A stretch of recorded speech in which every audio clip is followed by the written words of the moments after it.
volume. Then Crystal be Ruby, make it a paycheck, a monthly paycheck. Once I hit Ruby. So let's go, people. Hit me up and get started because right now, sales. Let's go. You don't want to miss out.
Good Saturday afternoon, everybody. Welcome to this edition of Bethea'S Byte Reloaded. I am so glad that you can spend at least part of your weekend with me. I'm Ernest Bethea, the last Outlaw. Again, it's so good to have you here. And today, I've got a weekend full of true crime stories, including a throwback, which I will talk about in just a little bit.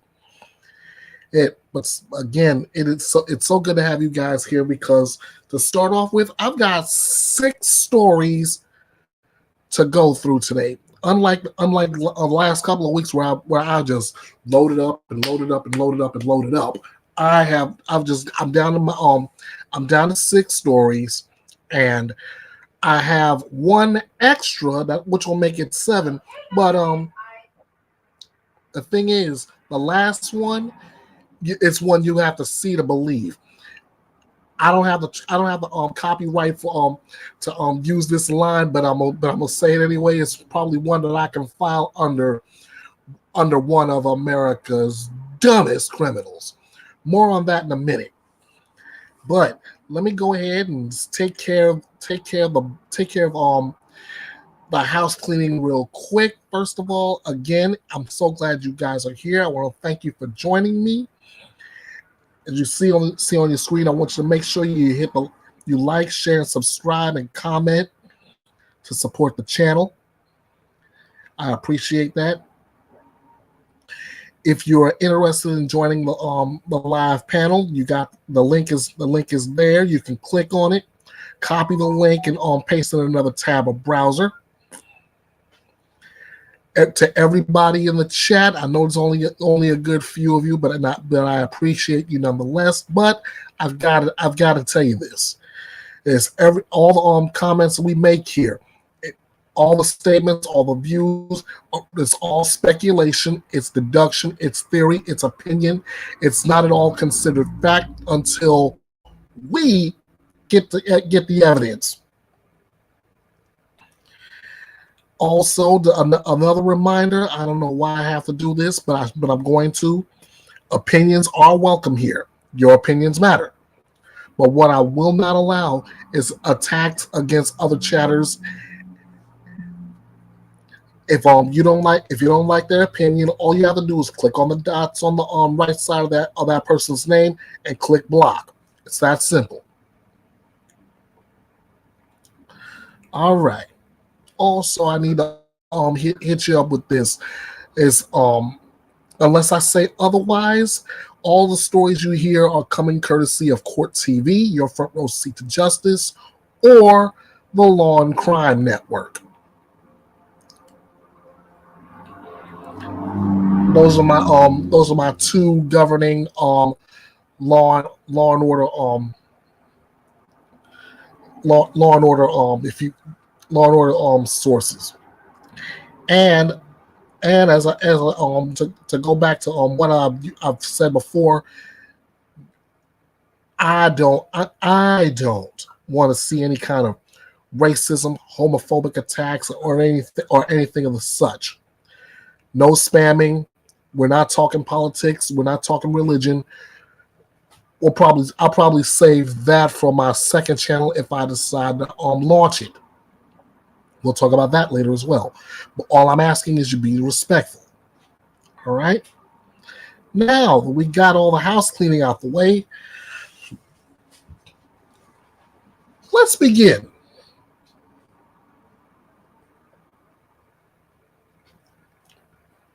First story coming from People Magazine.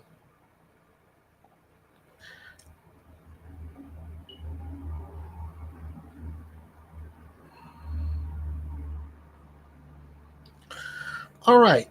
Now this one may seem kind of strange, but we may have seen or heard about a story like this before. A teen who helped search for his ex-girlfriend is now accused of murdering her and hiding her remains in her car trunk. A Texas father made a heartbreaking discovery when he broke into his 21-year-old missing daughter's car on Tuesday evening and found her lifeless body inside the trunk. Now, 19-year-old Ariel Cruz is accused of murdering Idania Campos, according to Houston police in a news release. He was arrested on Tuesday and charged with murdering his ex-girlfriend. Cruz allegedly killed Campos because she broke up with him. This is according to court documents that was obtained by ABC 13, KHOU 11, and Click to Houston. She broke up with him, and basically it's a case of, if I can't have you, no one can. How many times have we heard that one before?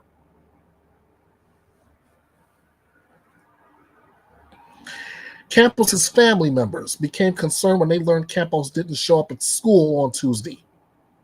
Her mother last spoke to her at about 8:20 a.m., according to a report from ABC 13. Her family went to her last known location in Houston's Meyerland neighborhood to look for her. When they found no sign of her, they called 911. Police said nothing seemed suspicious and took a missing persons report. But later that day, around 5:40 in the afternoon, her relatives got the shock of their lives when a family member forced entry into the Honda, opened the trunk, and found the female unresponsive, according to the release. Neighbor Jenna Gonzalez gave Campos' father a bat and a towel and helped him get into the car. Gonzalez said, "I popped the trunk, and there she was, just laying there. There was no way to save her. There was too much blood." Houston Fire Department paramedics responded to the scene and pronounced Campos deceased. She had signs of trauma to her face. Further investigation identified a suspect as Cruz, who was on the scene along with the family, in their search for the victim, according to authorities. He assisted with the search, a public information officer told People Magazine.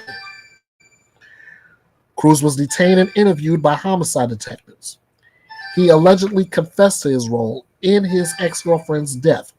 That's according to ABC 13 and Click to Houston's citing to police. I guess because he couldn't have her, he didn't want us to have her either, Bobby Munoz, Campos' aunt, told ABC 13. He remains held at the Harris County Jail on a $600,000 bond. It's unclear whether he has retained an attorney who can speak on his behalf. Now, How many times have we heard a story like that before? I can't have you, so no one else can either. That which usually spells or leads right to murder.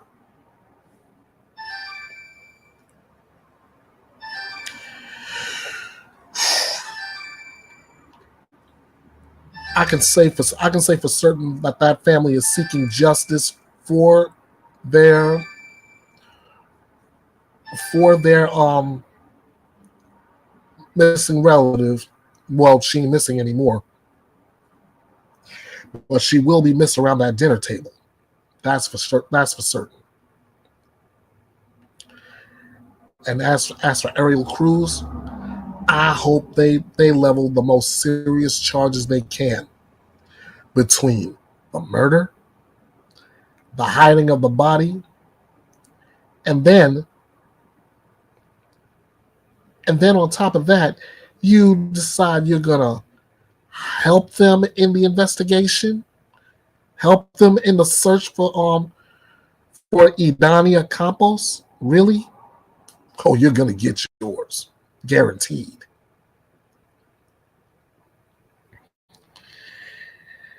Next. Oh, this one's hot. This one is hot. We this one we has been talked about for the last few days. Actually, we've been covering the Ruby Franke case where she's been accused of child abuse among other charges. Well, her estranged husband is filing for divorce.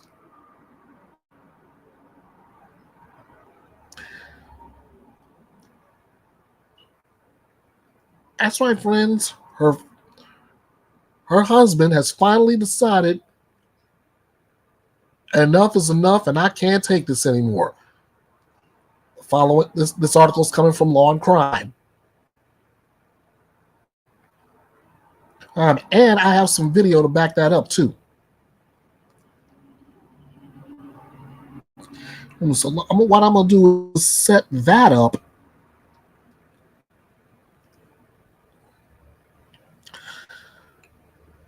Let me set up an edition of the next edition of Sidebar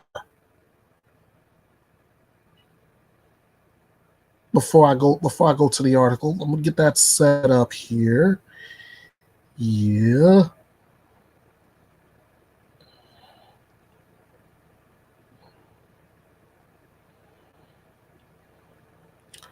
Ooh, this will work. Oh, this will work. All right.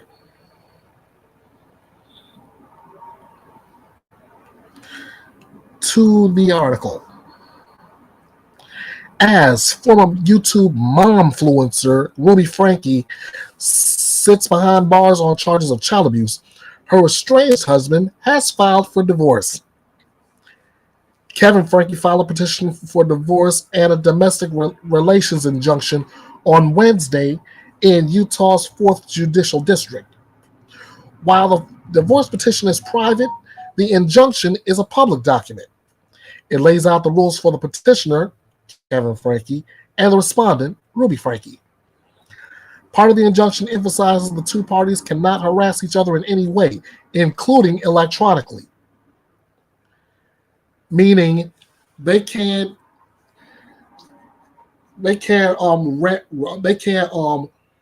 throw pop shots at each other online or in social media. They can't do it mobile to mobile. They can't do this via email back and forth. None of that. None of that's gonna fly. They cannot cancel services belonging to the other, such as phone service. That's self-explanatory. They cannot cancel or change any shared insurance policies, such as health or auto insurance, without written permission from the other party. That too is self-explanatory. The Frankes are also prohibited from making derogatory comments about each other in front of the children, Again, that too is self-explanatory. 41-year-old Ruby Franke started the YouTube channel 8 Passengers in 2015 with her husband. In her videos, she featured the everyday lives of her 6 children while advising about parenting, homeschooling, and marriage. At its height, the channel amassed more than 2.2 million subscribers. I'm right now, and I'm blessed to say it. I'm at 445, and I appreciate all of you for that. But as far as catching a number like that, I only wish and dream I could get up to 2.2 million subscribers. But I'm not talking about Bethea'S Byte Reloaded. I'm talking about Ruby Franke and 8 Passengers. Uploads to the channel stopped in 2022, and YouTube terminated the account earlier this year. While YouTube did not provide a specific reason for the removal, multiple fellow YouTubers have made videos calling out Ruby Franke for her strict parenting style and punishment tactics. After she stopped uploading the 8 Passengers, Ruby Franke began appearing in videos for Connections Classroom, a therapy company created by her business partner Jody Hildebrand. According to the Santa Clara Irvine Public Safety Department, police got a call just before 11 a.m. on August 30th about a 12-year-old boy who showed up at a man's home asking for food and water. The man told dispatchers the child appeared to be emaciated and malnourished, with open wounds and duct tape around the extremities. The police wrote that in the news release. Investigators discovered the boy had left neighbor Hildebrand's home through a window. When police searched the home, they found the boy's younger sister with similar wounds. Both were treated at a hospital. Ruby Franke's other young children were taken into the care of Child Protective Services. Franke and Hildebrand are jailed and awaiting a bond hearing. Each faces 6 charges of felony child abuse. Kevin Franke blames Jody Hildebrand for his children's suspected abuse. His attorney told Law and Crime Network that Kevin Franke believes Hildebrand's influences led to severe parenting tactics.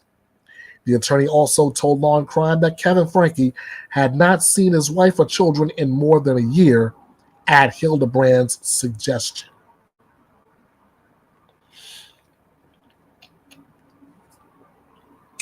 Guys, I don't know exactly how serious Kevin Franke is, but if he truly is serious, all I can say is that it's about doggone time.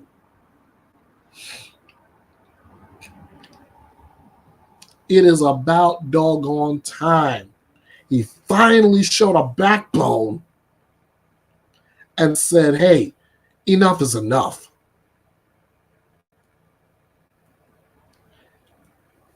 I'm done. I've had it. I don't want to deal anymore with this. Now, I'm going to go ahead and take you to Sidebar with Jesse Weber, Law and Crime Network, and we're going to discuss this a little bit further as to why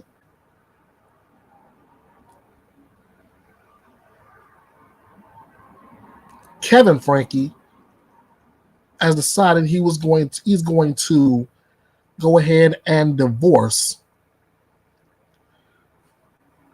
Ruby.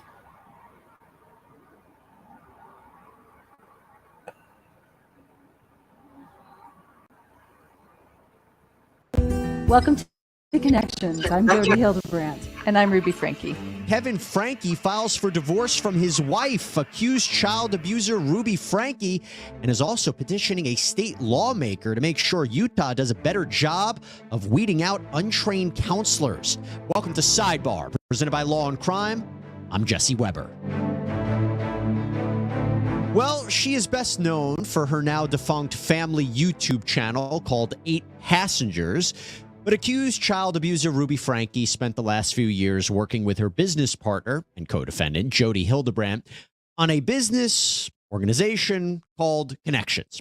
Franke and Hildebrandt, they offered advice on everything from relationships and parenting to intimacy and self-improvement, styling themselves as life coaches. They offered classes through their website and often posted their videos on YouTube and Instagram. I love anger only when it's used in truth. Only in truth. And obviously you can have very clear, motivating anger inside truth.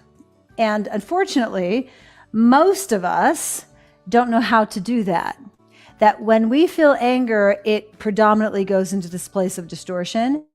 If you go into loving yourself, but you're not principled about it, you're going to slip. You're going to hurt yourself. That's where it goes into the selfishness. You have to have the principles with the soul in order for it to be self-love.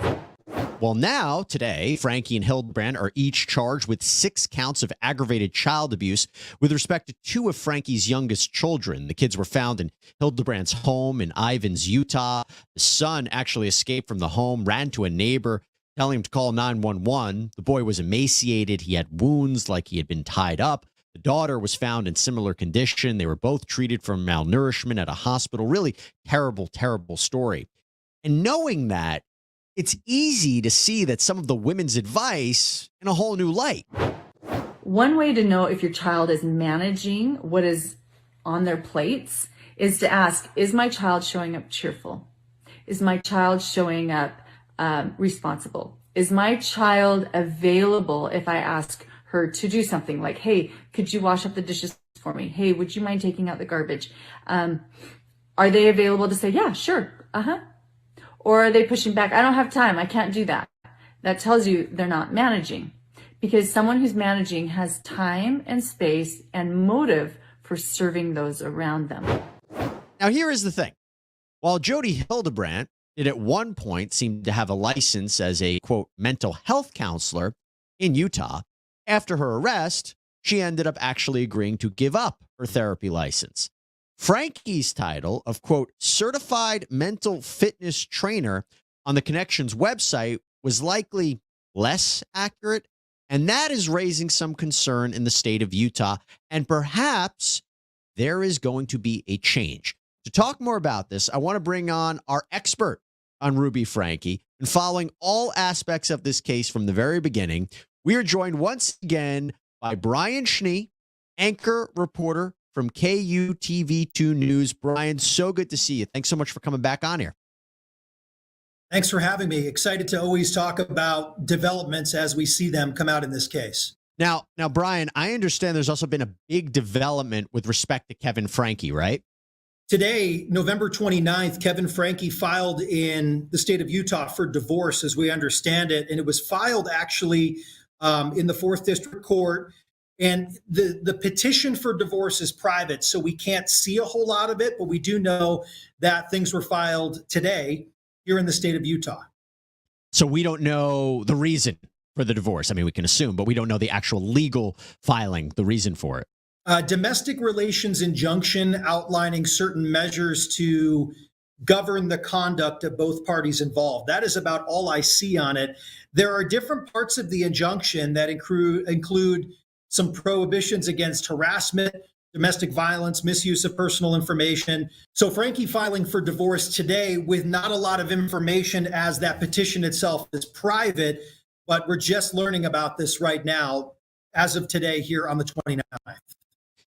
And Brian, when you hear about that, I mean, we just talked about how the idea is how he's petitioning now for a change in the law so that, you know, people have the right qualifications to give this kind of advice, seemingly turning on his wife and Jody Hildebrandt, or I should say maybe ex-wife, because he's now filing for divorce.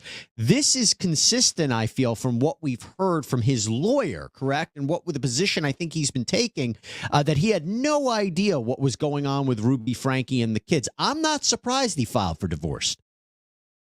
Yeah, I don't think it's surprising. I just tried to trade some messages with Randy Kester earlier this week just to see if anything new was happening. And he told me, no, nothing's on the way here. And then, of course, this drops today. So this is interesting. And I think it shows that Kevin further wants to not only distance himself from Ruby, but also sort the situation out in juvenile court and figure out what to do with the kids. Let's tackle it here. So this concerns my understanding. And first of all, I should tell you that it was your network that kind of broke this news, that Utah State Senator David Hinkins told your network, your outlet, that he has spoken with Ruby Franke's estranged husband, Kevin, about the qualifications, the certifications of Ruby Franke and Jody Hildebrandt. Walk us through that.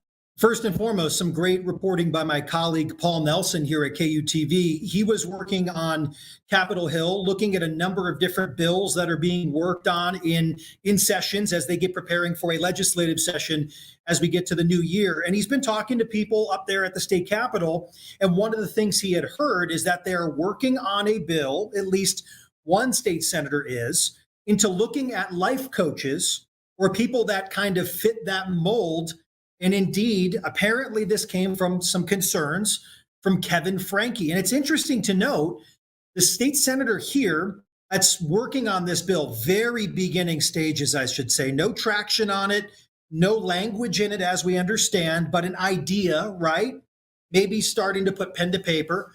He had not even really heard about this case as it seemed. So this came from, right. So that's what my reaction was to this. Kevin Franke reaches out to this state senator and says, hey, we need to look into this. And he even pointed to the part where, you know, it ripped apart his marriage. You have to imagine that is involving Franke and Hildebrandt's relationship. So it's almost like this goes back to Jesse Hildebrandt a little bit more than it does Ruby Franke.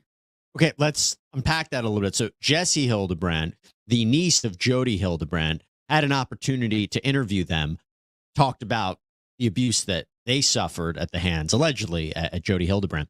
But walk us through, I mean, the idea here, before we even get into the state of Utah and what is required or not required of these kinds of instructors, the idea that Kevin would approach this state senator, are you surprised by that?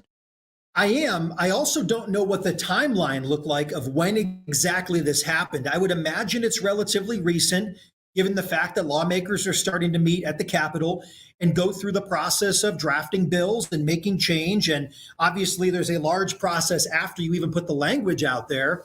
But it's interesting to know that this comes from inside the family to want to make a big change here in Utah about what is qualified and what needs to be put out there to coach people on their lives.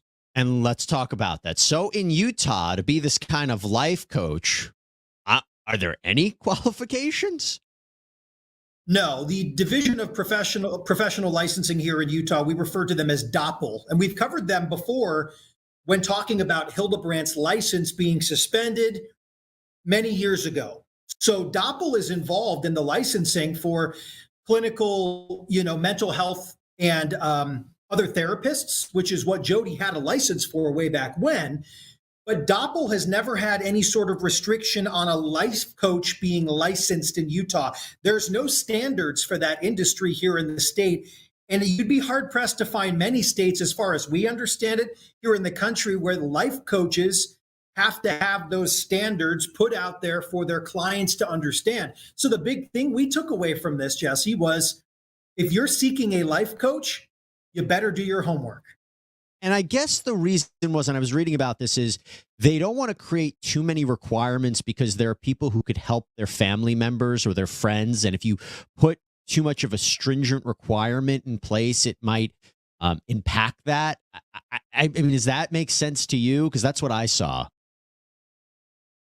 It doesn't surprise me here in Utah that they wouldn't want to add more requirements. It's just kind of how things have been, at least in my experience since I've been here. However, the bills that are being drafted on Capitol Hill here, I feel like are more on current issues. Now, this is not as much of an issue, I think, as it is a very large play given this case, right? There's a lot of talk about life coaches now and what this mental fitness sort of coach looks like.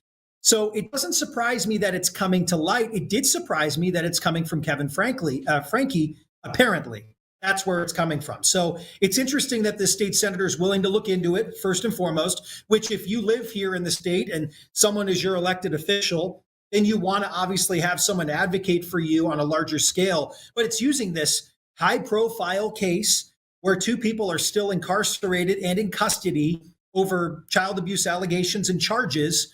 And that's where this bill comes from. And again, no language on paper yet, but it'll be interesting to see what that looks like. And it's my understanding that Senator Higgins would like to work with the Division of Professional Licensing here in Utah to get this done. And Doppel said, we don't want to comment on this until that bill is drafted. Well, few things there. So first of all, I'll say with Kevin Franke, you know, doing this or allegedly contacting the state senator kind of shows how he feels about his wife and kind of feels how he feels about Jody Hildebrand and what they were doing. Now, the Utah Division of Professional Licensing said, quote, life coaches are not required to be licensed in Utah. Therefore, there are no standards for the industry.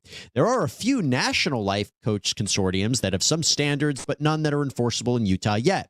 We do see some complaints that are against life coaches who are former licensed behavioral health practitioners who lost a license and are now practicing as life coaches, but are providing the same services as when they were licensed, which is illegal. Now, so everybody knows, Brian, what are the complaints about connections? I mean, there were former clients who came out and said that what was going on was a problem, right? What do we know about the former clients of Connections, the former clients of Franke and Hildebrand? Well, a lot of this stems from the people that we've spoken to over the last few months that have their own personal story to share.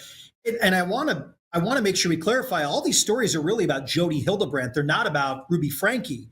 Franke's a different part of this piece. So this is talking about Connections Classroom and the types of tactics that were used. A lot of them, of course, focusing on making one individual in a relationship feeling guilty or feeling like they've had some sort of wrongdoing. A lot of this becomes sexual in nature or has to do with separating the couple to find this common goal. And ultimately, what we've heard is Hildebrand's tactics ruined marriages compared to what you would want from a therapist or somebody trying to get you through those tough times, which would be bringing you together. It's almost as though she ripped couples apart, as far as what we understand.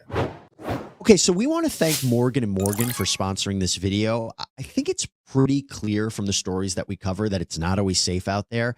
When you're hurt, it can be pretty confusing. It can be scary. You don't know where to turn. Well, Morgan & Morgan is actually the largest injury law firm in America. And at a time when you already have so much to think about, they make it super easy for you.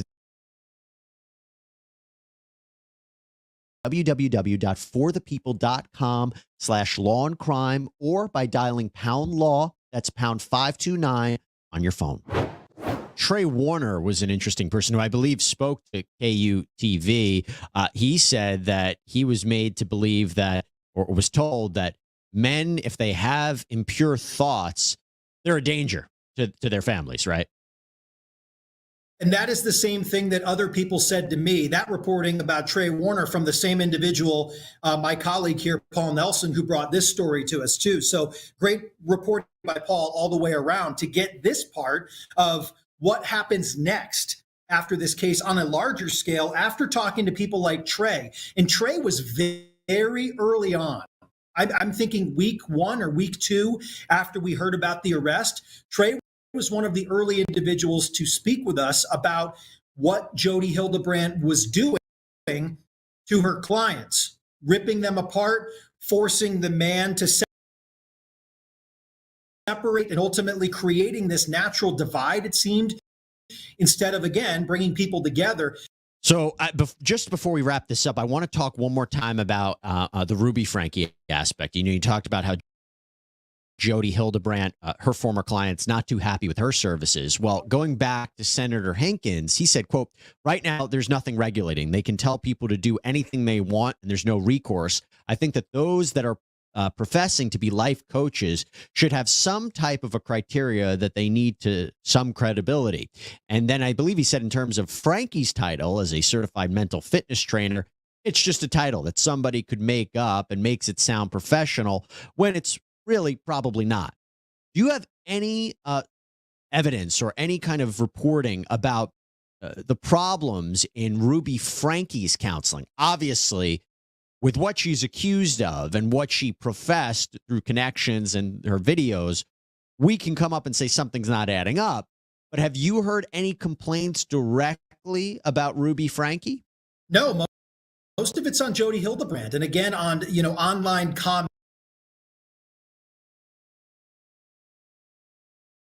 or reviews or the people that have spoken to us about this, but none about Ruby's practice, so to say, about what she's listed as on the Connections Classroom website. So a lot of that is speculative, I think, right now, of trying to figure out, have people seen her for counseling? What did she really do with people? What sort of advice was she giving? How was she coaching these individuals? A lot of that still hasn't come to light yet. Brian Schnee, you can check him out on KUTV2 News. Excellent reporting as always, and also just a call out to your colleague as well for this great reporting on this kind of tangential topic. But, now with the divorce happening, I'm sure we're going to get a lot more updates as they come, and we'd love to have Brian you back on here on Sidebar to talk about it. As always, it's a team effort here at 2 News. We appreciate it. Thanks, Brian. Appreciate it.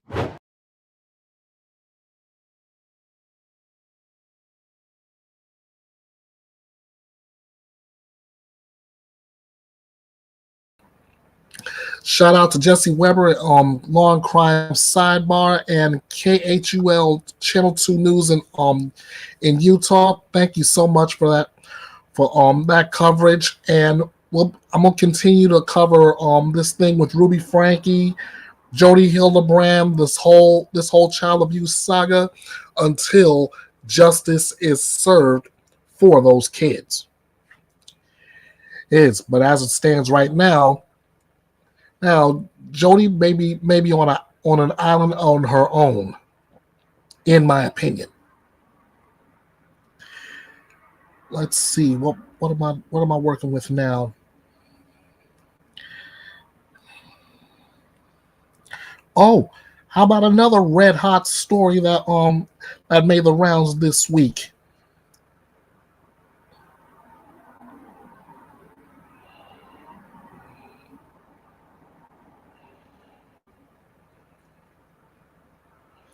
Lori Vallow Daybell.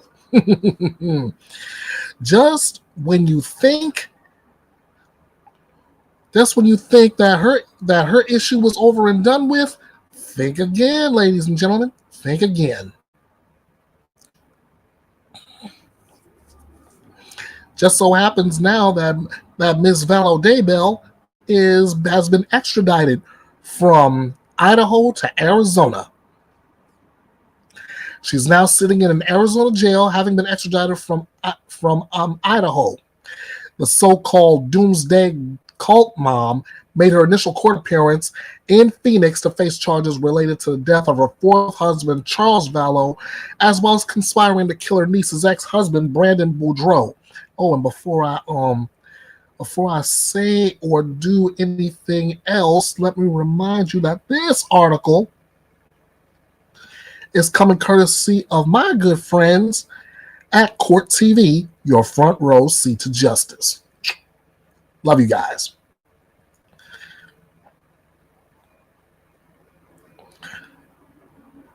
According to documents obtained by Court TV from the Maricopa County Sheriff's Office, 50-year-old Vallow Daybell was transferred to the Estranged jail. At her court appearance, the judge set an arraignment date for this coming Thursday, December 7th. Lori Vallow Daybell is already serving multiple life sentences in Idaho in connection with the murders of her two children, 7-year-old JJ Vallow and 16-year-old Tylee Ryan, as well as her fifth husband's former wife, 49-year-old Tammy Daybell. In the Arizona case, Lori's charged with conspiring to kill Charles Vallow, who police say was gunned down by her brother, Alex Cox, on July 11, 2019 in Chandler, Arizona. Cox died before any charges could be filed against him. Lori Vallow Daybell is also charged with conspiring to kill Brandon Boudreaux. According to police, Cox shot at Boudreaux's Tesla on October 2nd, 2019 in Gilbert, Arizona. The bullet missed his head by mere inches.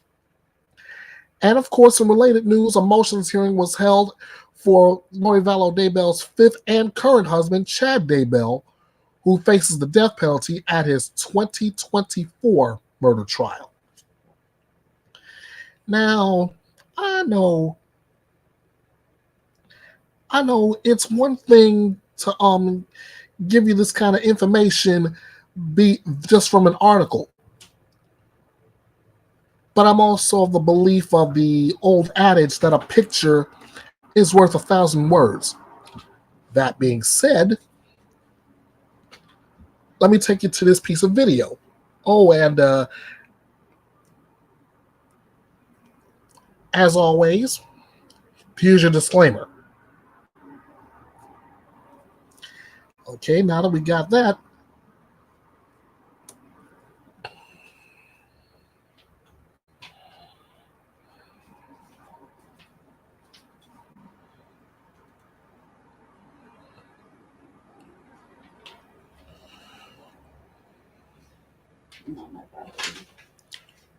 we are going to get you set here. This video will only take about a minute of your time.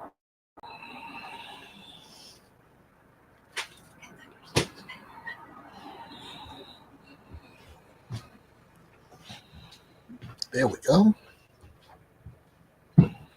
Or maybe even less than that.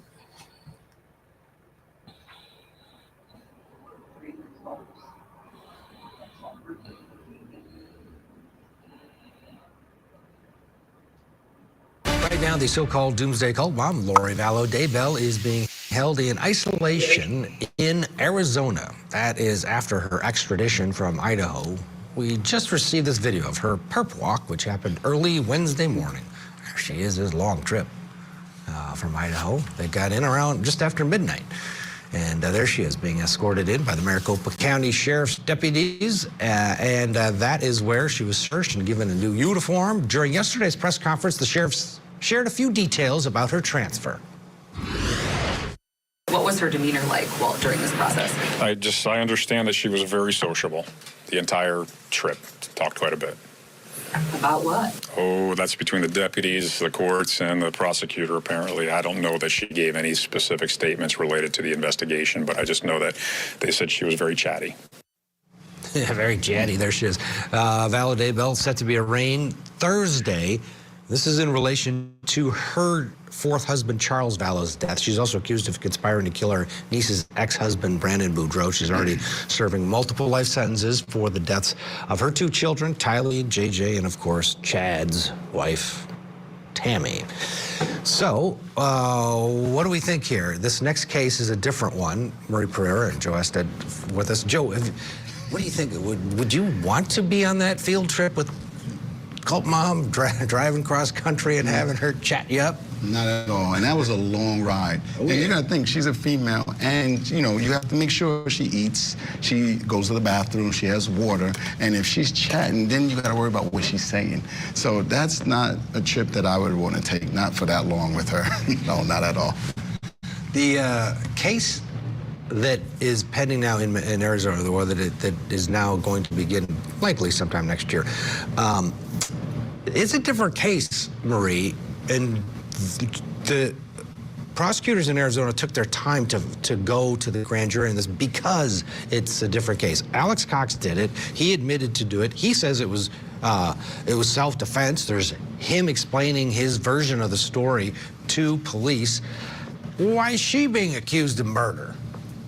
I guess after the fact, when they realized the degree of depravity between her and Chad and what they did to those children, they circled back and they're going to avenge the death of Chad's wife and then now the fourth husband. This case is going to be very difficult because the murderer, the alleged murderer, is not around. And they have to prove that what happened that day was planned. Mm-hmm. They lured him to the house. They pretended that he attacked them when they did not. There were no witnesses because the preteen daughter, right? And so, Tylee told her version of the story that they got in the fight with over the baseball bat. She's dead. She can't now clarify this. Exactly. However, if everything comes in, the whole Chad, Tylee, JJ dead in the backyard story, and Tammy being shot, now a juror's gonna be like, all right, well, now I can see it. But you have to get that in. You have to get that in. Is that relevant? Is that probative? Or is that extremely prejudicial? And is that really putting a guilt stamp on them before the jurors even have a chance to look at it in an impartial way? I don't think everything is going in. And again, they don't have any way of proving intent, premeditation, luring. It's not a slam dunk for the state because the brother's dead. And the only witness to it, the little girl who they might have made flip over if she was around, is gone. Yeah. Right. So how are they proving that? Right. Based on past cases and past behavior? The Constitution may prevent that. Evidentiary rules may prevent that. 404B evidence may prevent that. We'll see what a judge says. Oh, that'll be right at the beginning. And also mental acuity, you know, she was deemed incompetent in Idaho for a very long period of time. But Joe, she seemed to be very, in that first court appearance, with it. And apparently if she's chatting away with the officers, that conversation could become important. So while they may have been annoyed by it, they're also listening and have to report back. Yeah, and that's why I wouldn't want to be a part of that, because you know at the end of the day, you're going to get called in, you're going to have to come and speak to the prosecutor, you're going to have to speak to the judge, and now all of a sudden, now you're a part of this case. Right, if she said anything either way, it might help the defense, you'll be in a courtroom. And yeah, it's a whole thing, and it's still at the very beginning. Again, she is expected to be arraigned next week, and we will have that for you.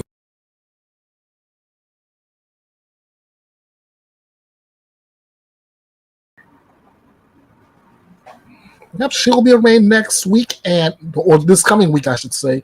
And Bethea'S Byte Reloaded somehow, some way, will cover that. We'll be sure to cover that.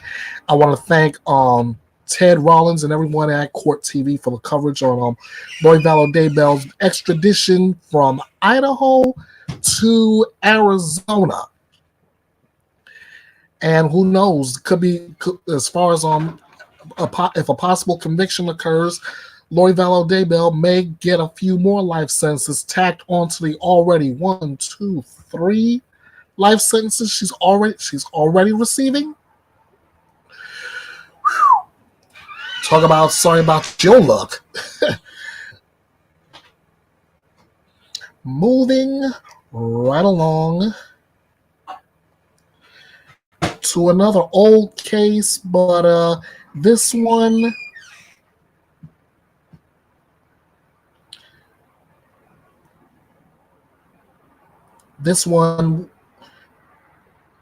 is going to be a little touchy, so bear with me here.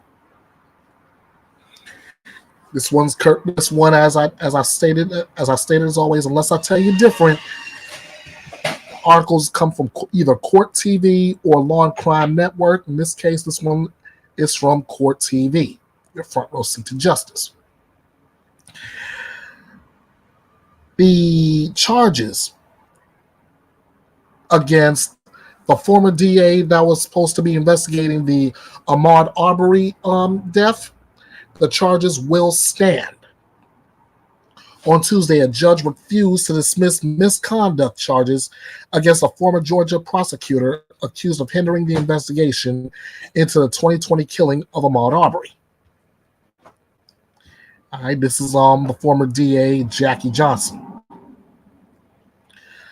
The one-page ruling by senior judge John R. Turner comes 20 months after defense attorneys for former district attorney Jackie Johnson filed a legal motion arguing the case against her should be scrapped for lack of evidence.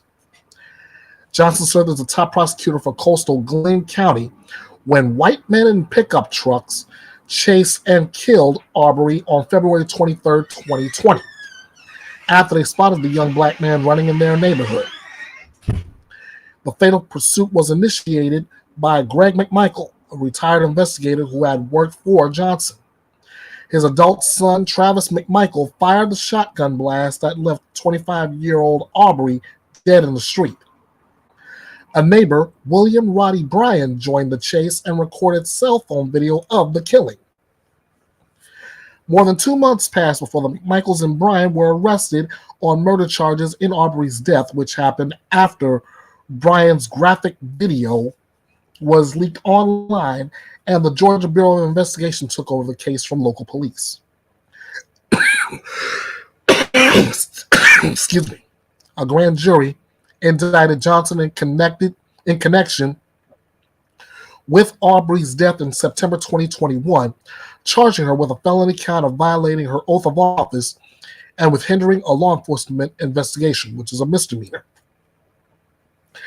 The case has moved at a crawl for more than 2 years, and that's unlikely to change in the near future. One of Johnson's defense attorneys, Brian Steele, is representing rapper Young Thug in a sprawling racketeering trial that began in Atlanta this week after 10 months of jury selection. The trial itself is expected to last several months more. The case against Johnson is being prosecuted by Georgia Attorney General Chris Carr's office. The indictment alleges that Johnson used her office to protect the McMichaels and told Glenn County police officers the day of the shooting that they should not arrest Travis McMichael.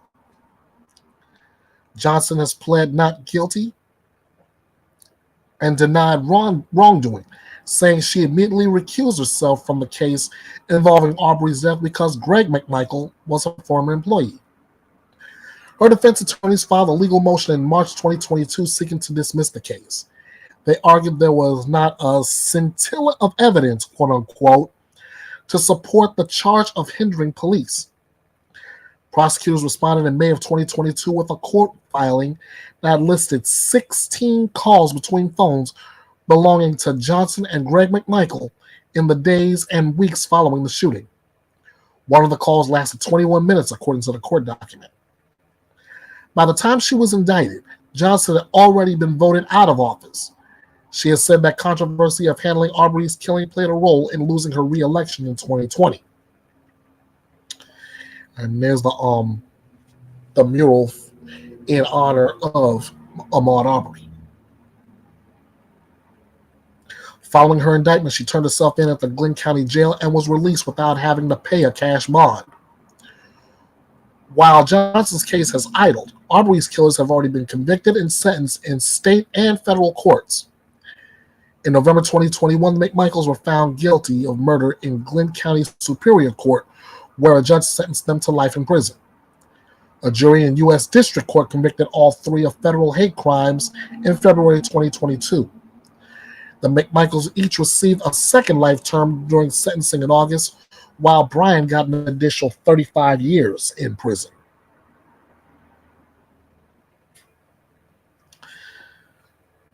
This is what happens when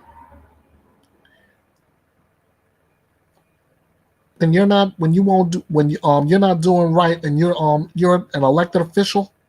This is what happens when you're not living up to the promise you made, and now the cases are going to stick like glue. So I'm going to take you now to Baby Kisses is good. It's good to see you, and anytime you can catch it, whether it's live or replay, I'm more than happy to have you. So thanks for coming. I'm gonna take you right now to video courtesy of my good friends at Court TV, and we're gonna take a look at this. We're gonna take a look at this as it happened.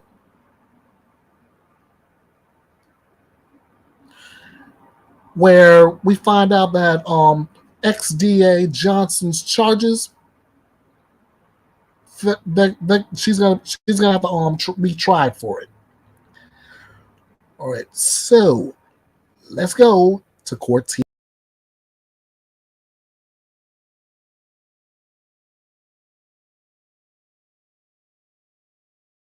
Jackie, this is Greg. Can you call me as soon as you possibly can?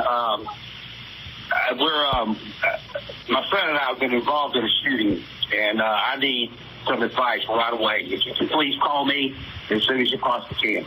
Thanks. Bye. Now, that was a call made by convicted killer Greg McMichael to then Glynn County, Georgia District Attorney Jackie Johnson shortly after Ahmaud Arbery was shot and killed in February of 2020. That call and others have landed the former DA in legal trouble for allegedly hindering the investigation into Arbery's death. Now, Johnson was indicted by the grand jury for violating her oath of office, among other charges. Now, 3 months ago, she filed a motion asking the court to dismiss the charges due to a lack of evidence. Well, yesterday, the judge ruled he would not dismiss the case, clearing the way for a possible trial. Now, Johnson was the top prosecutor in Glynn County when 3 white men, Greg McMichael, his son Travis, and their friend William Roddy Bryan, chased Arbery in pickup trucks and killed him. Arbery was running through their neighborhood at the time and had not committed any crimes. Now, after the incident, Greg McMichael, who once worked as an investigator in Jackie Johnson's office, called her for help. Now, shortly thereafter, Johnson recused herself from the case, but according to prosecutors, not before she told officers not to arrest her former employee. Now, 2 months later, video of Arbery's murder would be leaked online, leading to the arrest of the 3 men involved in the shooting, including Greg McMichael. Now, the call that McMichael made to Johnson came up during a hearing for the 3 defendants. Take a listen. States 18 is the voicemail left to then District Attorney, and this goes to prong number 4, risk of influencing and obstructing justice from the crime scene. Jackie, this is Greg. Can you call me as soon as you possibly can? My friend and I have been involved in a shooting, and I need some advice right away. If you can please call me as soon as you possibly can. Thanks. Bye. This evidence shows from day 1 there was an attempt by these defendants to influence and obstruct the investigation of this case. As to all the evidence that was presented from defense's witness regarding Greg McMichael's former employment as Glynn County law enforcement, in rebuttal to that, we have the post record States Exhibit 20, which you've heard about today. And I want to be clear on this, Your Honor. I am not saying, the state is not saying that the effect of these phone calls and discussions, voicemails to the DA then, that it had the desired effect. That's not the standard that the court must look at. You must look at whether the defendant had the intention of obstructing and influencing the investigation, and that's the purpose of this evidence, is to show that he wanted to influence and obstruct this. So the standard is pose significant risk of intimidating witnesses or obstructing justice, and that's the evidence that we're presenting before the court now. Now, the 3 men, as you well know, were eventually tried and convicted in November of 2021 for killing Arbery. Now, 2 months before the verdict, a grand jury indicted Jackie Johnson for her alleged role in delaying that investigation, and Lee Merritt, one of the attorneys for Arbery's family, reacted to her indictment.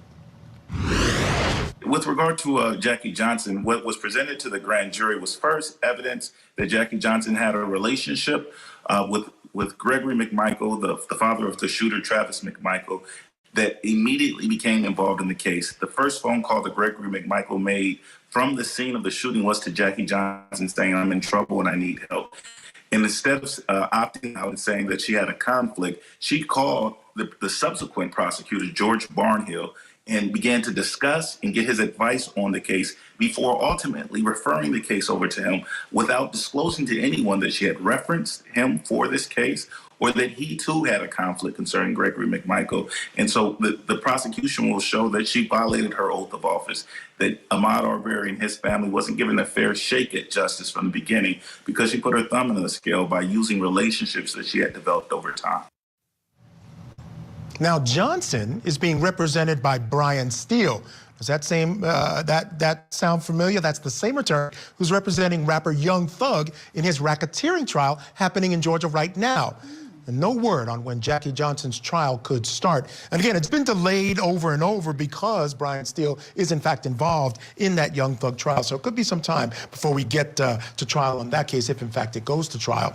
Still with me, of course, is criminal defense attorney, former prosecutor Marie Pereira, and also Deputy Chief of Investigations for Gwinnett County, Georgia, Curtis Clements. Again, thanks you guys for being here. And Curtis, I'll start with you. It makes sense to me. You know, it's not odd to me that Greg McMichael would choose to make that phone call first. If you work next to power and you're someone who's in a very similar position to what he was doing, at least at some point in your career, you've moved beyond that now. But at the end of the day, it makes sense that he would make that call and maybe seek advice or maybe even a little help. Well, as the top prosecutor in the county, you have to hold yourself to a higher standard. And what happened here is, where do you separate the line between friendship and fair and equitable justice, and ensuring that this investigation is transparent and is untainted by friendship or any other means that will cause this jury or the public to go awry? Yeah. You know, what's interesting, Marie, is as most folks remember, one of the big issues in that case is, remember, you heard Lee Merritt talk about a phone call she made to District Attorney Barnhill. Eventually, he decided to not press any charges. He saw the video that the world saw and still decided not to press any charges. Again, creating this appearance of impropriety. Big problem in this case. What do you think about these charges? She abused her power. And the only reason why Father McMichael called her is to say, you know what, be part of the good old boys racism club. I heard this black boy, I didn't do anything, and I need for you to stop this, nip it in the bud.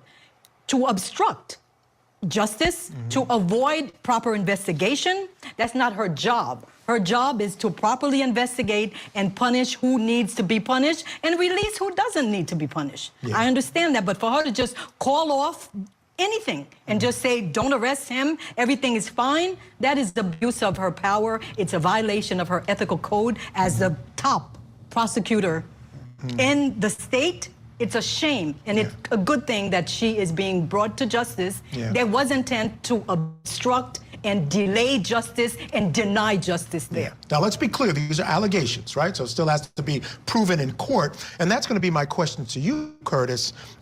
She claimed that these charges should be dismissed because there's not, quote, a scintilla of evidence against her.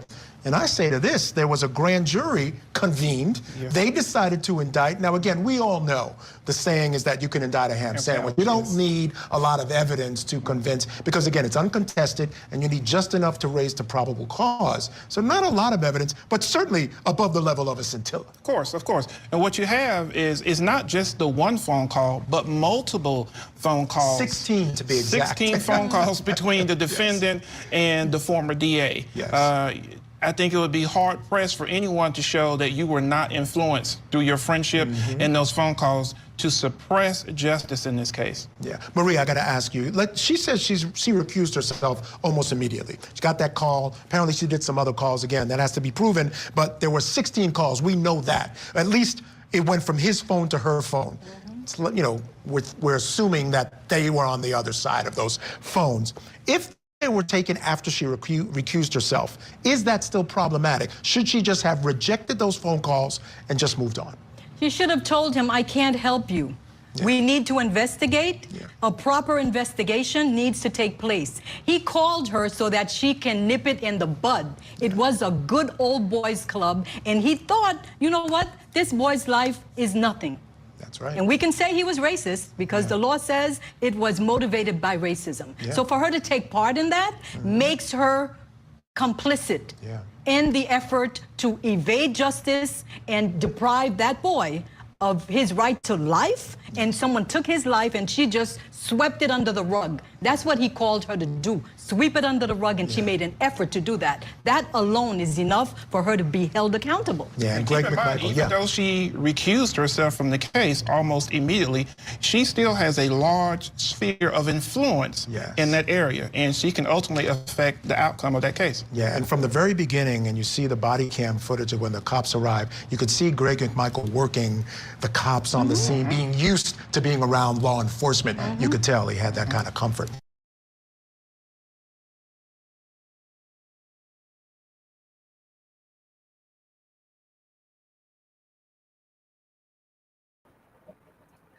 All right, I want to thank Michael Ayala of Court TV, along with his panelists, Chief of Investigations in Gwinnett County, Georgia, Curtis Clements, and former prosecutor Marie Panetta for all that. And this is another case that I want to keep an eye on. So when I get more information on Jackie Johnson's case, you will get it here at Bethea'S Byte Reloaded. Next on the docket, an update on or should I say some testimony in regard to Brittany Slaughter and Adam Hayes. Now, last week I let you know that these two have been charged with murder after their missing 4-year-old Chloe Darnell was found dead. Now, first off, I want to say that I want to hit 2 warnings for you at once. First, this is to let you know that the article is coming from Court TV, front row seat to justice. That's the first thing. Second thing, this is a trigger warning.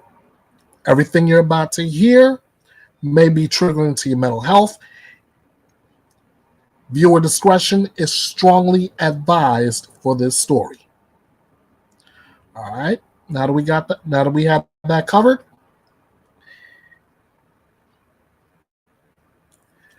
a couple charged with the murder of a 4-year-old Chloe Darnell was back in court this past Monday for a preliminary hearing.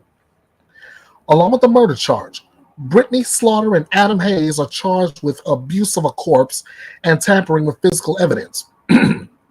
Hayes is facing additional charges of trafficking a controlled substance, being a convicted felon in possession of a firearm, and possession of marijuana. Both Slaughter and Hayes have entered not guilty pleas. Now, what I'm about to read next, this is where that trigger warning comes in. Because the following story contains descriptions that are considered graphic and disturbing. You've been fairly warned. In court on Monday, Whitley County Sheriff's Lieutenant David Lassiter testified he received a welfare check from the family on November 13th, and that later led to a missing person case. When he showed up at the home, he said it was, quote, filthy, and that it was covered in urine and dog feces. There was also a padlock on the door of Chloe's room. Officers later received a search warrant, and when they lifted up the new plywood on the floor, they found more plywood underneath. The staining on the floor reacted with hydrogen peroxide, which reacts to blood. Lieutenant Lassiter says both indicated that they were high at the time of the arrest and mentioned marijuana and meth. He estimates he saw a few grams of heroin in the house and a small amount of marijuana along with 2 scales. A 9mm firearm was also found in the home. According to police testimony, Hayes said Chloe fell from a shelf she often climbed on. He first told police he performed CPR for 6 hours and that, quote, her mouth tasted bad, end quote. It's unclear what happened next, but one of the reasons they allegedly did not call 911 was because of substances they had found inside the home, according to testimony. Lieutenant Lassiter testified that Slaughter later confessed and helped officers locate Chloe's body, which was found at a local cemetery off Devil's Creek Road in Whitley County. Slaughter told police she did not participate in digging the hole or burying Chloe, but she did allegedly help pick the spot and went back to the car. Police say they noticed cuts and bruises all over Chloe's body. He added that testimony from Slaughter revealed Chloe often received corporal punishment from Hayes for having accidents to the point of marks or bruising. Lieutenant Lasser said she admitted to having to step in on occasion. He added that Hayes also admitted to spanking the child, believing she messed herself to try to spite him. Police say the two changed their stories multiple times. Hayes is being held on a $500,000 cash bond. Slaughter's bond has been reduced to $250,000 on Monday. Prosecutors have 60 days to indict and present their findings to a grand jury. An autopsy will determine the cause of Chloe's death. Prosecutors say that will come in after researchers and anthropologists with the University of Tennessee assess the body.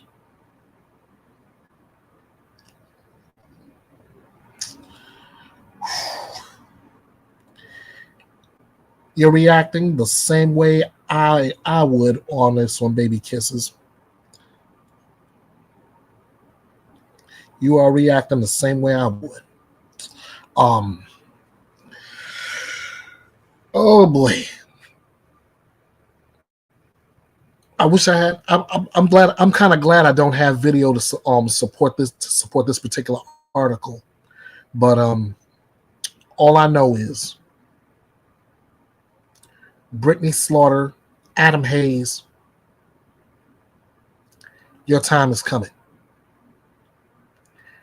And justice, while it may not come swift, it's coming.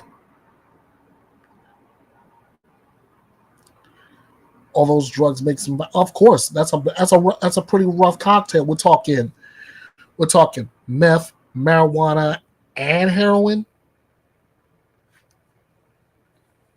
Yeah, death was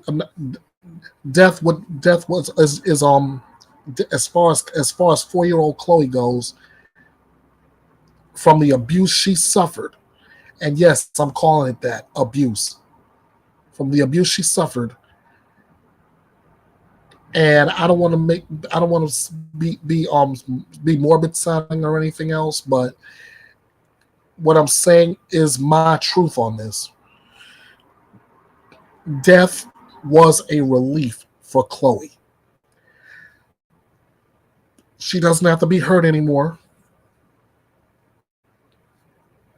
She won't have to be abused by the people who were supposed to love and care for her. But then again, I also seem like I've been repeating myself for quite a long time.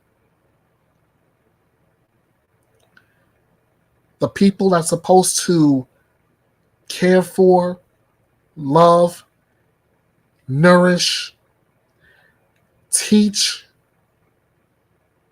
their children so they can become good men and women when they're older.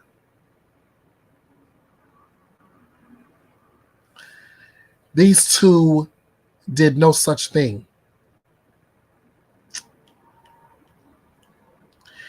And yes, I totally agree. It is a gateway drug, in my opinion. And these heartbreak emojis, these crying emojis from Baby Kisses, I feel the exact same way. Wait, so Brittany Slaughter, Adam Hayes, listen to that voice in your head. That's the voice of justice saying, and listen to this carefully. I'm gonna get you.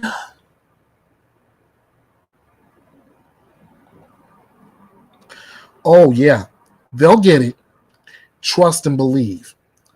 Justice says, I'm gonna get you, and that's exactly what they're gonna get. I've got one last story left before I give you the surprise story that I got earlier today. All right. Let me pull this up. And this one, at least the reasoning behind it just seems strange to me. And yes, for this one, I do have video to back it up too. So let me give credit where credit is due here.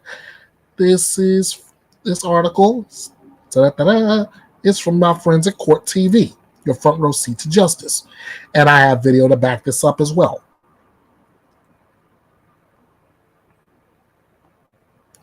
All right. A neighbor strangled a Rush County teen in Rush County, Indiana. Buried her on his property, fearing blackmail. Huh? I'll give you the reason why I just said, huh, in just a minute. Court documents are providing more insight into the death of a once missing Rush County teen, Valerie Tindall. On Wednesday, Rush County Sheriff Alan Rice announced the finding of remains on the property of Patrick Scott. Scott, a neighbor and boss of Tindall's, was previously charged with false information related to Tindall's disappearance. And take a look at these pics, ladies and gentlemen. And that's Valerie Tindall. Tindall was first reported missing in June. At this time, a silver alert was issued statewide. According to court documents, on October 11th, cadaver dogs searched a pond in Rush County to the east of Scott's property. Cadaver dogs marked a hint for the scent of human remains in the pond, but a dive team search and sonar search did not find a body. Detectives quickly learned the dogs may have picked up on a wind scent from the Scott residence. On October 12th, a flyover of Scott's property detected multiple locations of ground disturbance, which provided evidence to obtain a search warrant for Scott's property. During the November 28th search, a team found a rectangular box wrapped in multiple tarps with human remains inside of, according to the court documents. On the hand of the remains was orange nail polish, which matched the description given of Tindall's hand at the time of her disappearance. The Rush County coroner confirmed the remains on the property were identified as Tindall on November 30th. After the discovery of the body, Scott admitted to the crime, according to documents.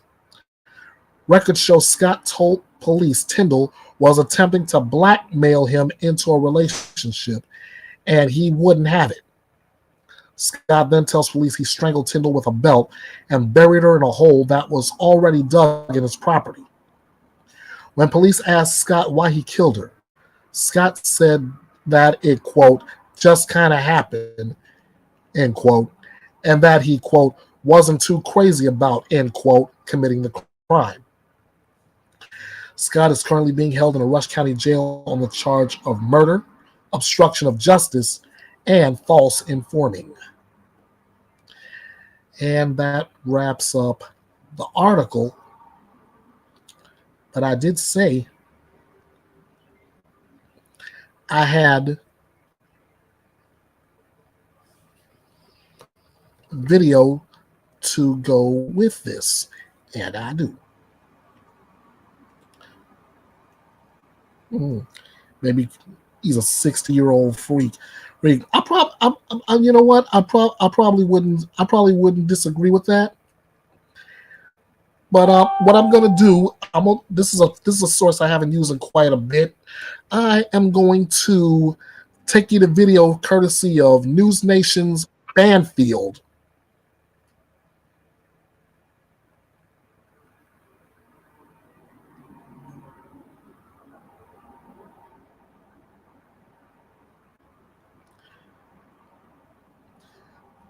Maybe we'll get a little more insight as to what had happened in this case.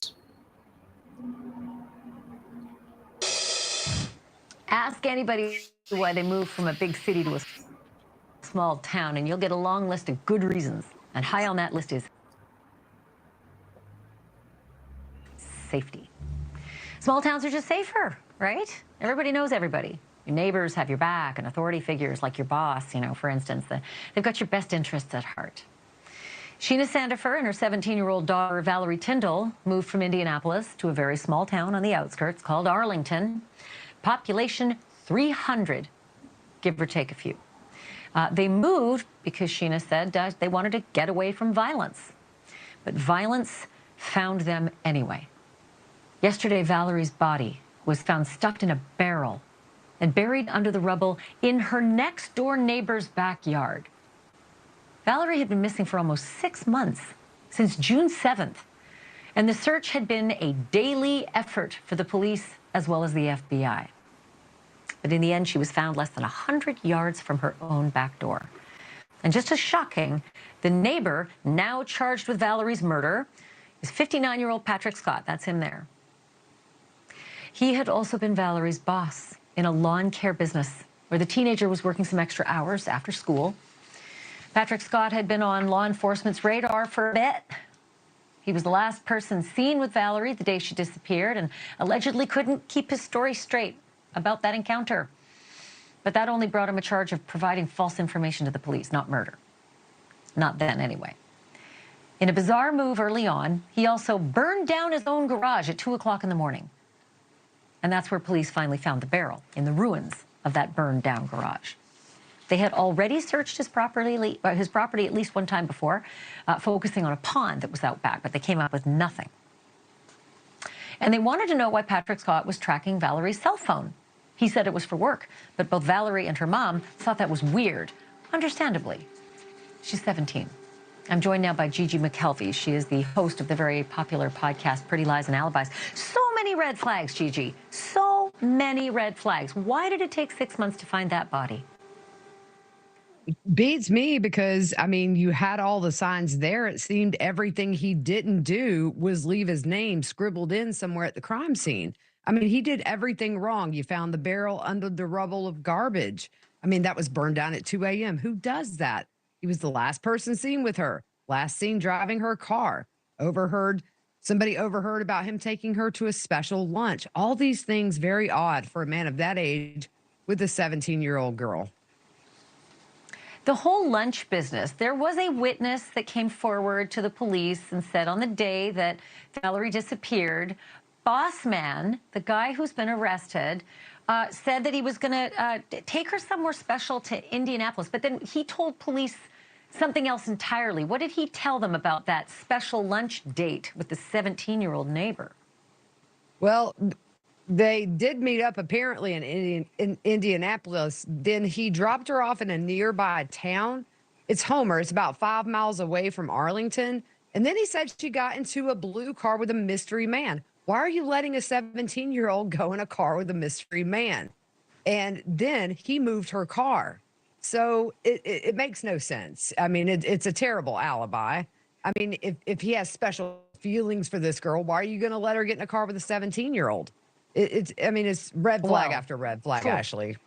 Among other things. And then he's just mysteriously then seen driving her car away from an apartment building. every single piece of this is like you said. He almost just scribbled his name at the murder scene.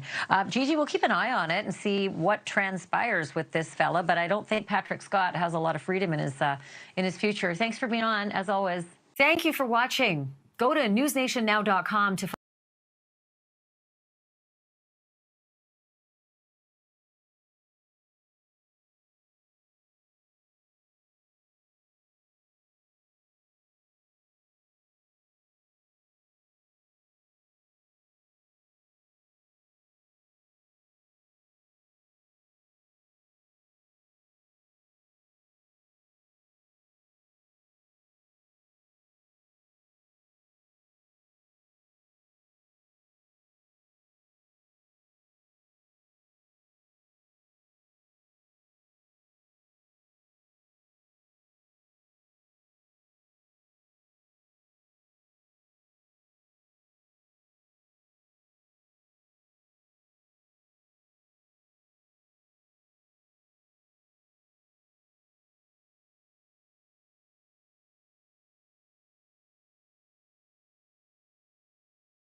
Okay, let me start that over again because I still had it on mute. Baby Kisses must have been following this thing a lot closely than I'm just finding out now. She breaks it down like this. The news got it wrong. He built 2 separate wooden boxes, one with tarps, the other with her. They buried it across the street 100 feet from the parents' property. On his property. After they found her, he admitted everything. Mom said that Valerie Tindall was pregnant. Had her on a 360 tracker, and her parents knew it.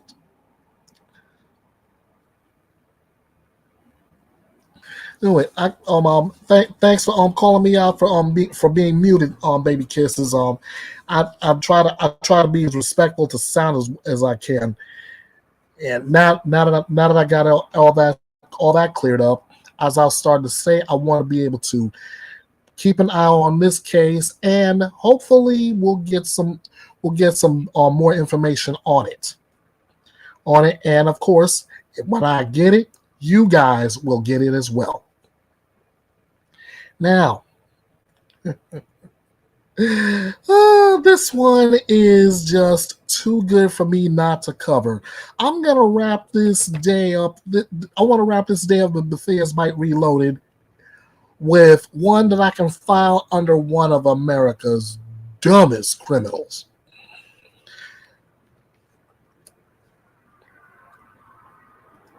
Let me. No. No.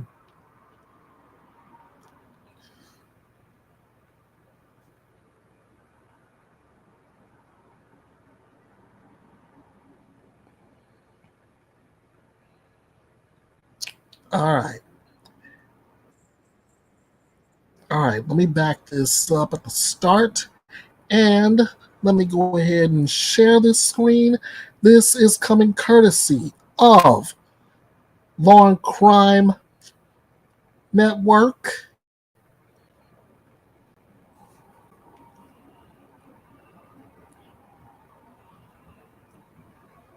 No, and this is not an article. This is actual video from Law and Crime Network. So I'm going to go ahead and hit the old copyright disclaimer. Now, like I said, this one could be filed under one of America's dumbest criminals. Ladies and gentlemen, I'm not going to just talk about it. I am going to let you see this for yourself.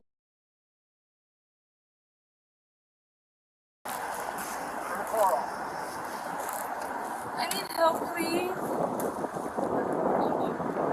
Something. I'm doing DoorDash. No, sir. No, sir, I don't.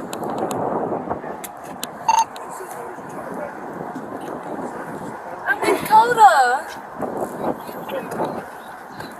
Because I don't know why are we being asked if we have guns? Well, stop right there. First off, you're driving without any taillights. Second off, we keep getting reports of people stealing packages off the porches. Where all these boxes come from?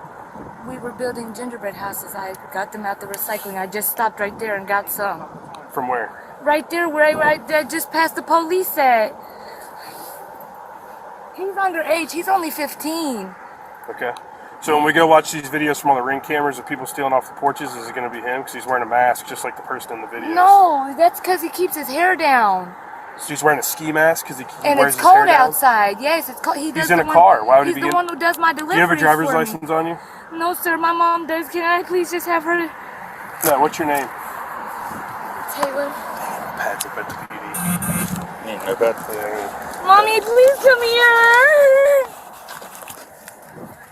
I'm sending you my location. Are all these boxes empty? Some of them are. Which ones aren't? I don't know. There was some in the trunk. Can we look at them? Yes. Can you get your info for me? No, Mommy. Can you open the doors for me? What's your name? I'm scared, Taylor. Can I please step out? Common. Just sit down. Just calm down. Taylor. Common spelling? Taylor. Mommy, please come here fast. Last name. Can you spell your last name for me? Can you open the doors for us? You could just pull them. I'm sorry.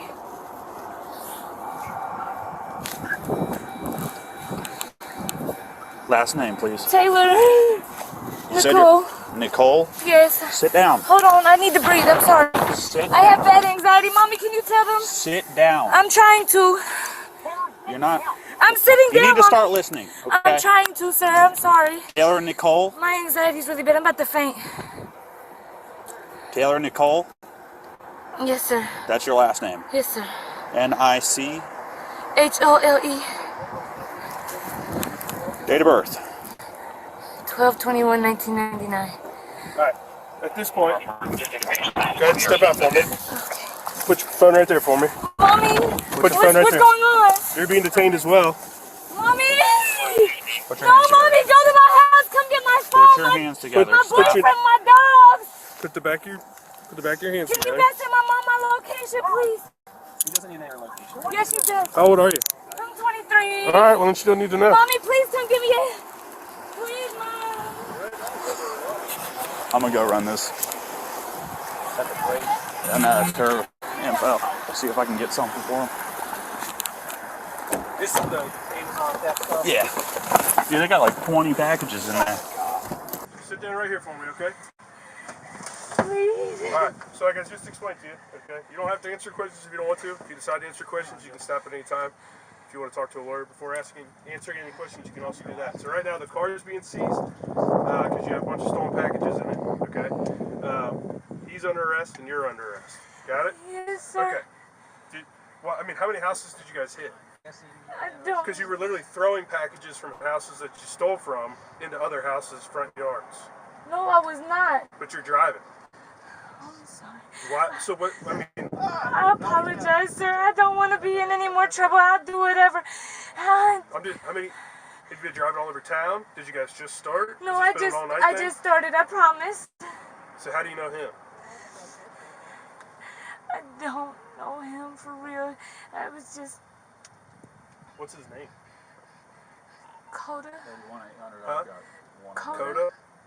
How old is he? He's only 15. Okay. Can you please let me know what's gonna happen to me? Can I get cited? Can I get a You're 23? bond? Yes, sir. I have work and I have dogs and a kid at home. So and why are you out doing this? Because I was trying to make my rent money and I was scared because the lady just texted me and told me she needed some money. Who? The rent lady. You could go check my phone. She just said she needed money. So how do you know this kid? How did he get roped into helping you steal packages? Because I was helping his mom ask me to help her while she's on her feet, and so he was staying with me. But she didn't help me with nothing, and I'm trying. She gets food stamps for him and everything, and I've had them for 6 months, and she don't help me, and I don't know what to do anymore. So how many houses have you guys hit today? Not a lot, sir. I promise not a lot. I just wanted the least trouble. I'd return his packages and everything. I can't get in trouble. I gotta go pay the rent where my dogs are. They're gonna be out there tomorrow and I don't know what to do. That's why I want to talk to my mom. I'll take a citation and go to court or whatever it takes. I can't go to jail. I'm sorry. Who's at home with your kid? No, nobody. It's his other brother. It's his brother. There's twins, and they're like kids to me, and I shouldn't have had him out doing this. So they're not your actual kids? No, I'm trying to get custody of them. Their mom said she was going to go to court for me, and she never went to court for me to get custody, so I've been doing it. Why would you get custody of them? Because she asked me to help her with temporary custody. Because why? Because she don't have nowhere to live, and I did, but now I'm not going to have nowhere, and my dogs aren't going to have nowhere.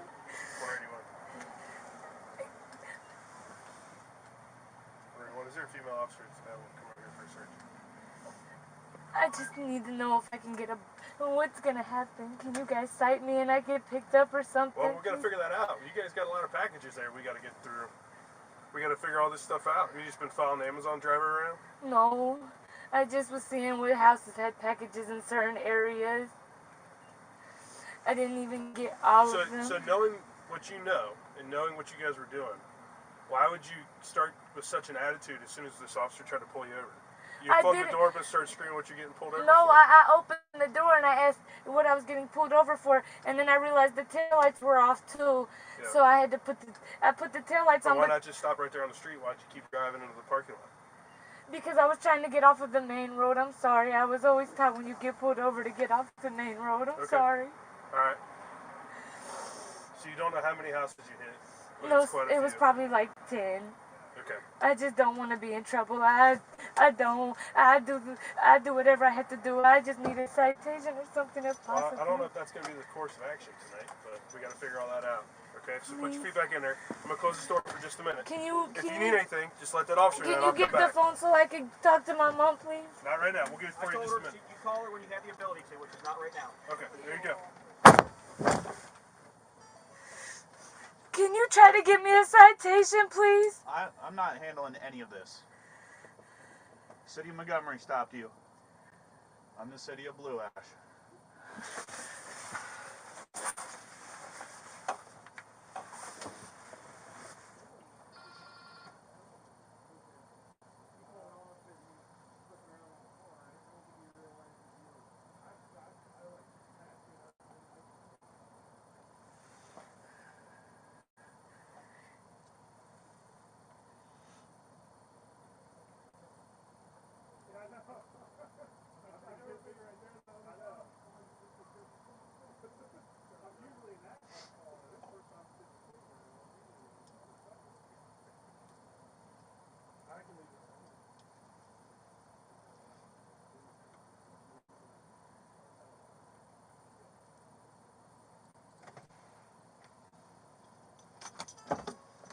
Can you roll my window down, please?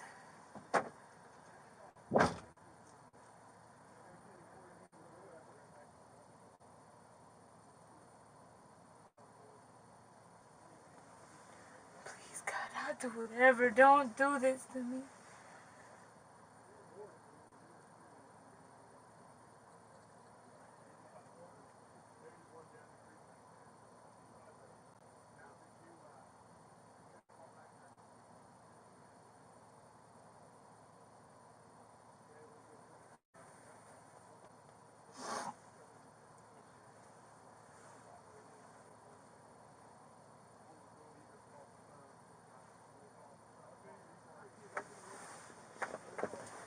Excuse me?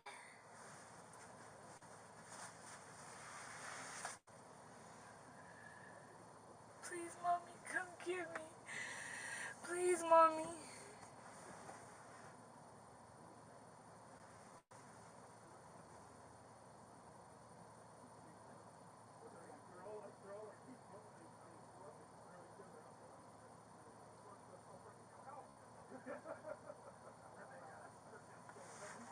Excuse me?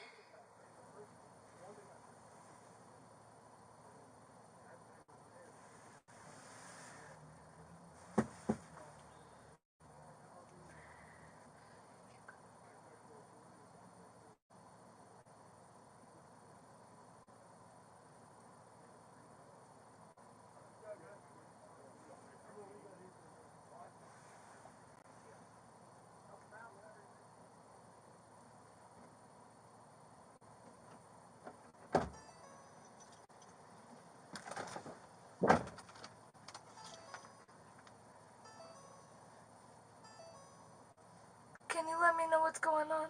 Yep, you're going back to the Montgomery Police Department. I actually need to check and see what you got.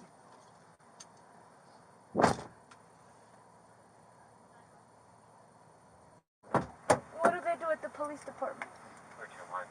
Investigate. What we do. Can you get my phone out of that car if it's being taken, please? Car's coming too. I'm not going to be able to get the car.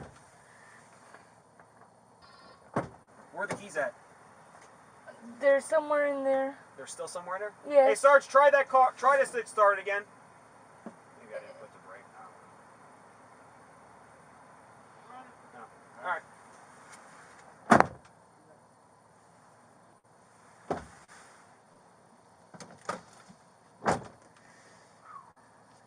Do they release you from the police department? What's that? Do they usually release you from the police department? What did you say? Do they usually release you from the police department? I'm not sure what they're going to do. I can't give you any answers regarding that. It's completely their call. Can you tell me how far of a drive it is? Like 5 minutes. Okay.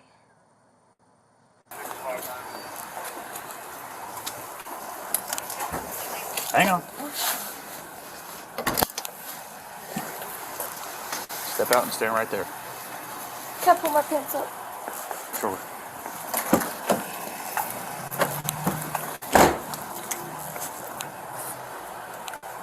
All right, right there to that open door.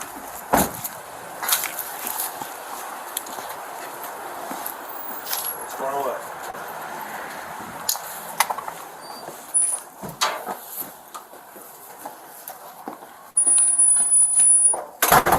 You don't have anything on your person you shouldn't have. You guys need anything else from me? No, I think we're good. All right. Thank you, dude. No problem.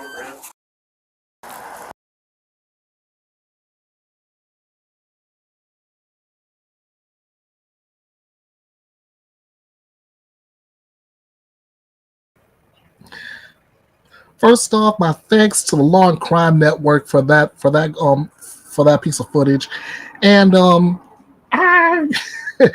trying my hardest not to laugh, but I can't help it. This girl is coming up with every excuse in the book. She's coming up with every lie in the book.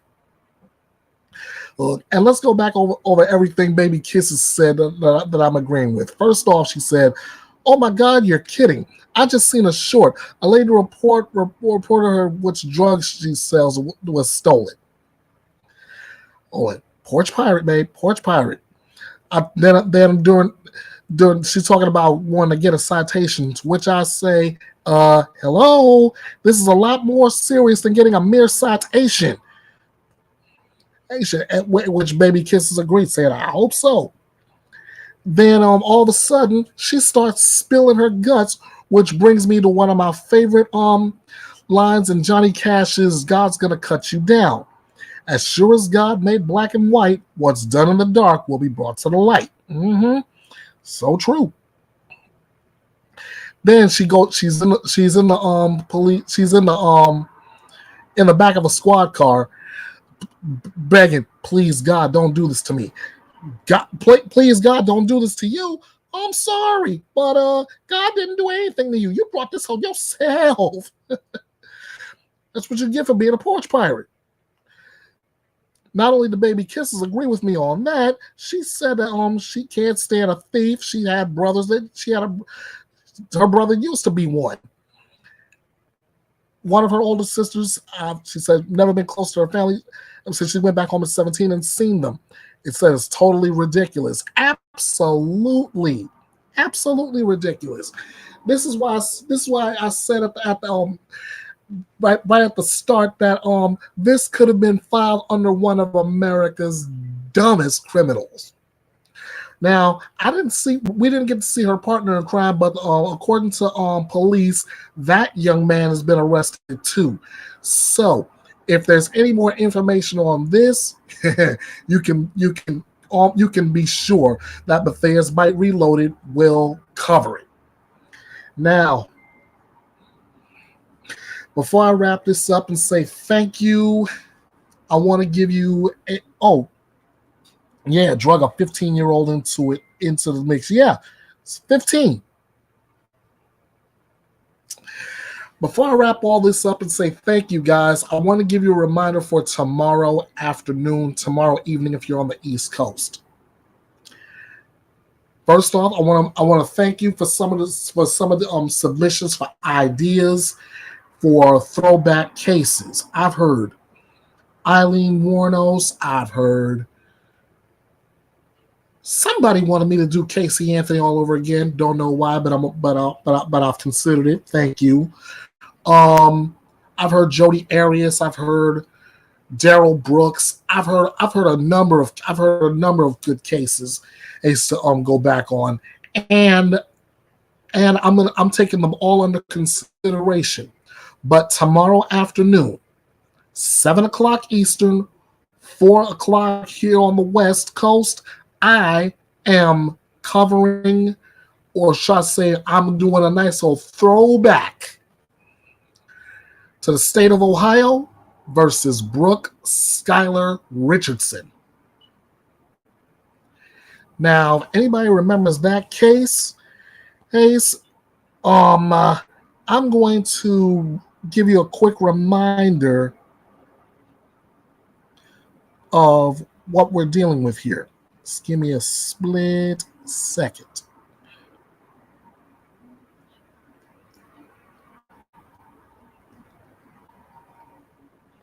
This is what I love about working with Windows 11 now. Now I can give you the I can show photos a little bit easier than I was with Windows 10. All right. Now, as soon as the photo pulls up the graphic that I set up for this thumbnail, I can share it with you all. And there it is. There it is, ladies and gentlemen.